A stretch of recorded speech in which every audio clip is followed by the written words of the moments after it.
Mpendwa mtazamaji, karibu katika makala hii maalum. Leo tumebahatika kukutana na Shemasi ambaye atakwenda kujitambulisha yeye ni nani na atatueleza kwa ufupi historia yake. Baba Shemasi, tumsifu Yesu Kristo. Milele amin. Hongera kwa utume. Asante. Mtazamaji angependa kufahamu kwa ufupi historia yako ni nani na safari yako nzima ya utume kuelekea daraja takatifu la upadri. Karibu baba. Asante. Kwa majina naitwa Shemasi Ambrose Joseph Magoko. Ni shemasi wa jimbo la Musoma, parokia Tarime, kigango cha Gamasara. Ni mtawa mpashonisti, kwa sasa nafanya utume jimbo la Bagamoyo, parokia Mtakatifu Francisco Asizi Mboni Mpiji. Hivyo nimekuja kwa ajili ya maandalizi, kujiandaa kwa ajili ya kupokea makuu haya. Nilizaliwa mwaka 1993 tarehe 5 mwezi wa 12 na ni mtoto wa 4 katika familia yenye watoto 12. Wazazi wangu ni Joseph Damas na mama ni Veronica Mahunya, wote wazaliwa Tarime. Nilisoma shule ya msingi Gamasara iliyoko huko wilaya Tarime, mkoa wa Mara. Baadaye nikaendelea na masomo ya sekondari kidato cha kwanza hadi cha 4 shule ya sekondari Lombeta iliyoko jimbo la Moshi, shule ya jimbo, na masomo ya advance form 5 na form 6 shule ya sekondari Sami kwa jimboni Sami kwa mkoani Kilimanjaro. Baadaye nilianza kusikia sauti hii ikinitaka kujiunga na maisha haya, pamoja na sauti nyingi zilizokuwepo, wito wa kazi, wito wa familia. Baada ya tafakari kubwa na sala kwa muda mrefu na kwa kusaidiwa na mapadri wa shirika ya kazi ya Roho Mtakatifu Paresis, kwa namna pekee Padre Protaswai aliongoza mpaka kufanya chaguzi kujiunga na maisha haya. Mwaka 2015 baada ya kumaliza masomo ya elimu ya kidato cha 6, nilituma maombi ya kujiunga na shirika la mateso ya Yesu na mashirika mengine pia, lakini katika mashirika yote ambayo nilituma, basi nilivutiwa na maisha ya shirika la mateso ya Yesu.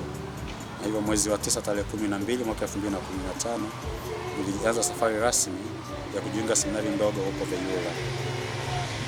Safari hii haikuwa nyepesi, hasa wakati kufanya maamuzi, changamoto za familia, marafiki na sauti nyingi ambazo zilikuwa zikiniita hapa na pale. Lakini nawashukuru walezi na padri, kuna pekee wazazi walionisaidia kuniongoza hata kusema ndio kwa sauti hii. Tulianza mwaka wa kwanza huko Veyula na wenzangu wanane. Baada ya hapo tulielekezwa kujiunga na masomo ya falsafa huko Arusha kwa miaka 3. Baadaye kwa mwaka mmoja tulifanya mwaka wa novitiate, mwaka wa sala ndani, kujitafakari huko Itorolo, jimbo la Kondoa. Niliweka nadhiri mwaka 2019 na baadaye kutumwa kwenda Morogoro kwenda kuanza masomo ya teolojia. Kwa miaka 4 nimekuwa Morogoro, chuo kishiriki cha Jordan. Baadaye baada masomo ya teolojia nilitumwa kufanya utume parokia mbalimbali, jimbo la Dar es Salaam, parokia Yohane Mtume na Mwinjili iliyokuwa jimbo la Dar es Salaam, sasa jimbo la Bagamoyo. Baadaye parokia ya Yohana 23 Kimara Baruti. Baada ya ushemasi nilitumwa parokia ya Mtakatifu Francisco Asizi Mboni Mpiji, ambapo hata sasa naendelea kufanya utume. Namshukuru Mungu kwa makuu haya hata ilivyompendeza kwa wakati wake ulipotimia tarehe 18 ya mwezi wa 12, kumpendeza mama kanisa, mimi nami kujiongea altari yake takatifu na kustahilishwa kuwa kama padri. Mzidi kuniombea katika utume. Mpendwa mtazamaji, bila shaka unaweza kusikia kwa ufupi sana historia ya shemasi huyu ambaye ametushirikisha mengi. Lakini je, ni kitu gani hasa katika adhimisho la misa takatifu ambacho kilikuvutia wewe mpaka kuitikia wito huu, kuitikia sauti hii ya Mwenyezi Mungu katika kazi nzima ya utume wa upadri? Inachekesha kidogo, lakini nakumbuka mwaka 2007 Padre Protaswai alikuwa anafanya utume katika parokia ya Tarime, Mtakatifu Joseph fanya kazi Tarime.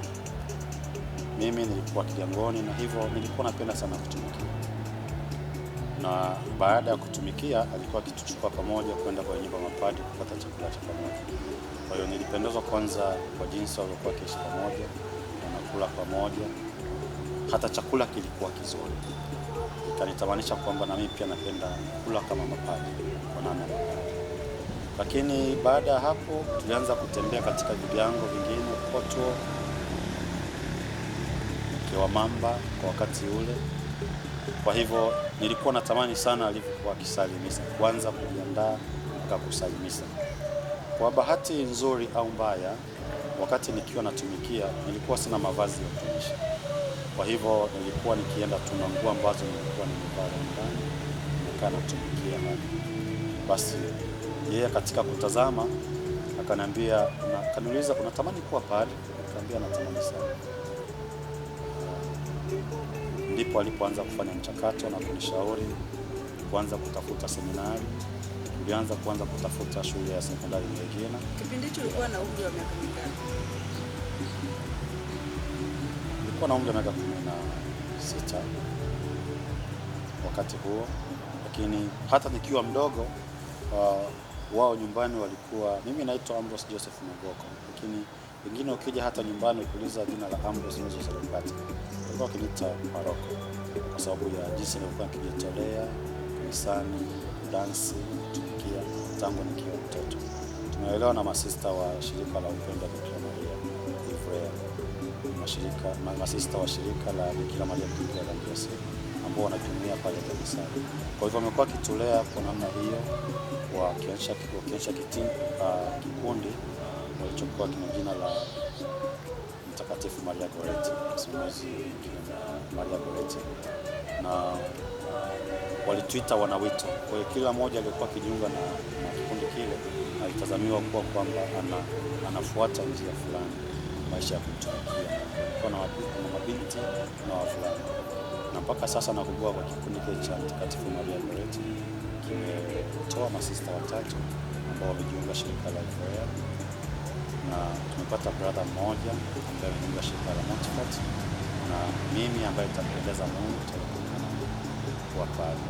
Kwa tunawashukuru sana masista wale mkaje waliotusaidia na kupanda mbegu ile ya mito katika maisha sana kwa kundi lenu hilo warau kuonyesha moyo wa kuitikia wito wa sauti ya Mungu. Asante. Kwa hiyo baada ya hapo, kwa hivyo kwa juhudi za Padre Protas Swai, baada ya kugundua kwamba nina wito huo, nilikuwa nimeanza masomo ya sekondari shule ya sekondari Moroto, lakini kwa mazingira ya pale aliona kwamba pengine asingenisaidia kufikia. Kwa hiyo alifanya mchakato wa kunamisha shule ya Moroto na kujiunga na seminari. Wakati ule tulikuwa tumechelewa kwa sababu seminari nyingi zilikuwa zifanya interviews, kwa nilishindwa kujiunga.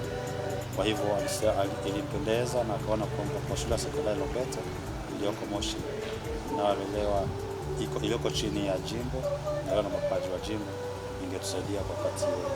Kwa tuliondoka vijana wawili kwenda kujiunga na shule ya Lobeto ambao tulikuwa tunaonekana kwamba tuna wito. Hali sisi tulikuwa tutambue wakati huo.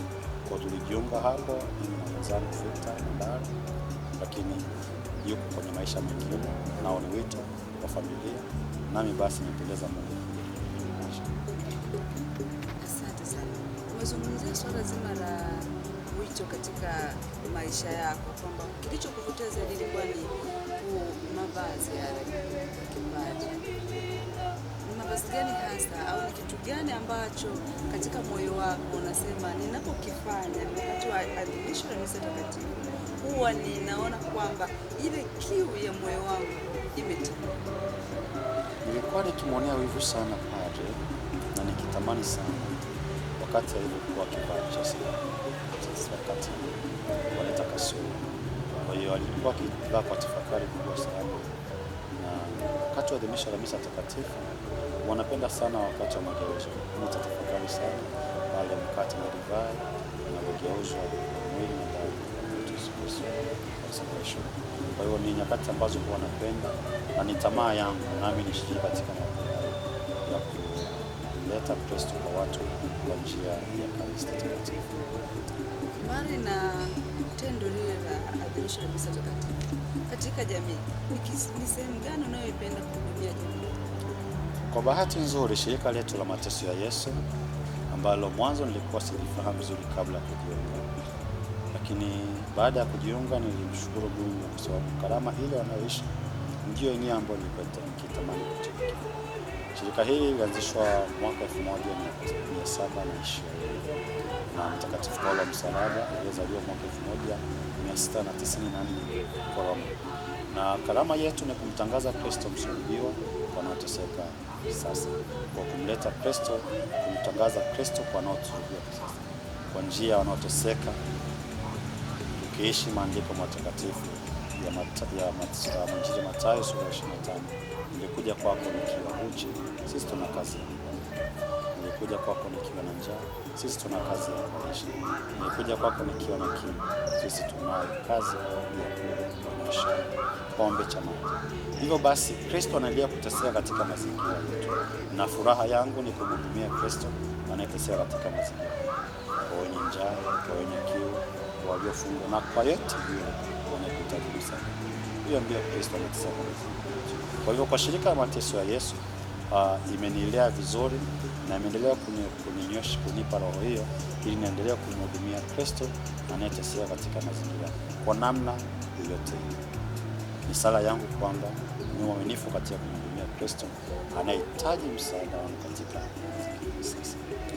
Mtazamaji, bado tuko na shemasi ambaye anaendelea kutushirikisha mambo matatu ambayo yamemfanya yeye kuwa sehemu hii, ambapo moyo wake unatamani kufikia siku hiyo ya tarehe 18 ambapo atafanya adhimisho la misa takatifu la daraja la upadre. Mbali na maisha hayo, ni changamoto gani ambazo umepitia katika hatua hii? Hakuna maisha yasiyo na changamoto. Kila maisha yana changamoto zake. Ni changamoto gani ambazo umezipitia mpaka kufikia hapa? Katika maisha hakuna safari isiyokuwa na changamoto, na hata katika safari yetu hii changamoto zipo na nyingi, lakini tunazishinda kwa neema ya Mungu. Tunaamini kwamba yeye aliyetuita anatuimarisha na kutustahilisha zaidi kwa maisha haya. Moja kati ya changamoto ambayo nimekutana nayo katika maisha haya wakati mwingine ni kutokutambua kwa usahihi na kwa wakati sahihi sauti hii ya Mungu ambayo inaniita kwa maisha haya. Kwa mfano, tunao watu ambao tumesoma nao kuanzia darasa la kwanza, wengine kuanzia kidato cha kwanza, wengine kuanzia kidato cha tano. Wakati tunamaliza philosophy na kuanza novitiate, au wenzetu ambao tumeweza kidato cha sita walikuwa wameanza kuajiriwa na kupata maisha. Kwa hiyo kwa mtazamo wetu tulifikiri kwamba tumepoteza, kwamba kwa nini wenzetu tayari wana magari mazuri, wana nyumba nzuri, kwa tulikuwa tunafikiri zaidi katika ulimwengu. Lakini baada ya kutafakari juu ya uthamani ya wito huu ambao tumeitwa na Mungu na kuja kutambua kuja kupoteza chochote, kwa Mungu tumewekeza zaidi. Kwa hivyo nakutia moyo na kufurahi zaidi tunao kwamba nimeamua kwa maisha haya kuyaacha yote kwa maana pekee sisi watawa tunaweka na dhiki ya ufukara. Ninaacha yote kwa ajili ya Kristo. Changamoto nyingine wakati mwingine ni kutokuelewa upande wa wito na mbali, changamoto za ujana. Wakati mwingine unaweza usieleweke, wakati mwingine kushindwa kujitambua hata mwenyewe kupitia kutokujua. Kwa wakati mwingine kwa upande wa lezi jikuta hapa na pale uelewe katika maisha haya na changamoto ambazo tunapitia. Kabla sijajiunga nilikuwa nikisema miaka mingi sana. Passionist tangu kuanza safari ni miaka 10 mpaka 15 kulingana na tutakayozingatia. Lakini baada ya kuanza safari nimeona kama tu vijana nilijiunga na shirika hili. Kwa hiyo haijawa ni changamoto kwamba ni miaka mingi, lakini nilikuwa nikitazamia miaka 10, miaka 11 kwangu mimi ilikuwa na wakati mwingine nikacha. Kwa neema ya Mungu tulienda kufanya mafungo na hii ilikuwa ndogo kwa mtu. Ilikuwa ni kabisho tarehe 6 mwezi wa 11 2025. lakini kwa sababu ya changamoto za kisiasa katika nchi yetu waliahirisha mpaka tarehe 8 mwezi wa 10. Kwangu mimi katika kipindi cha kusubiri ilikuwa ni ngumu kidogo kuanza kufikiri Mungu amenita katika maisha, lakini nashukuru kwa sala za watu, nashukuru kwa kutiwa moyo na watu mbalimbali, mapari na wataalamu, imetuwezesha kusimama hata kuona kwamba kuanzia tarehe 6 mwezi wa 11 hata tarehe 18 Mungu alikuwa na mpango na tunaona natimia. Kwa changamoto zipo, lakini tunaamini kwamba katika yote ambayo tunapitia, basi Mungu ana mpango na sisi, tunaishi kwa neema yake ambayo anatutakia sisi. Lakini kwa upande mwingine familia, nimesema mimi ni mtoto wa 4 kwa watoto wa familia tofauti. Wakati mwingine familia pengine ilikuwa inategemea na kwamba tumekuita, tumekusomesha, alafu pengine wazazi walikuwa na mategemeo fulani. Baada ya kumaliza form 6 nijiunge na chuo, nikamwambia hapana, si chuoni na jiunga na maisha hayo ambayo kwao hayatawasaidia kwa namna yote isipokuwa tu sala na sadaka mtakazowatolea. Kwa hiyo ilikuwa po unaondoka, alafu wadogo zako watasomesha. Hayo maneno ulikuwa unayapata kutoka kwa wazazi? Wakati mwingine ndio, lakini nilikuwa naambia mimi nitawaombea. Kwa kweli kwa sala zangu zinasaidia. Wakati mwingine naambia pengine kwa sababu umeenda huko ndio maana hawa pia wamepiga hatua kufika huko waliko.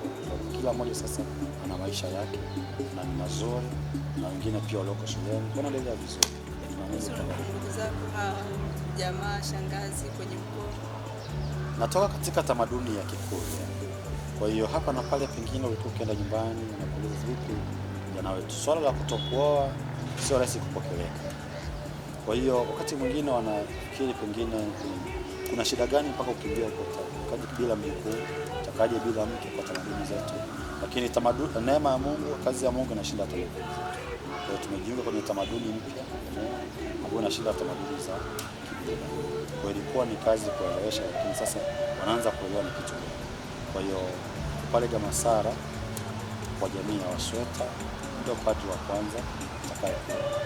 Ndiye itakuwa ni katekesi nzuri kwao kuonyesha na kuambia kwamba tuone vijana kujiunga na maisha haya kwa sababu tunatumikia Mungu.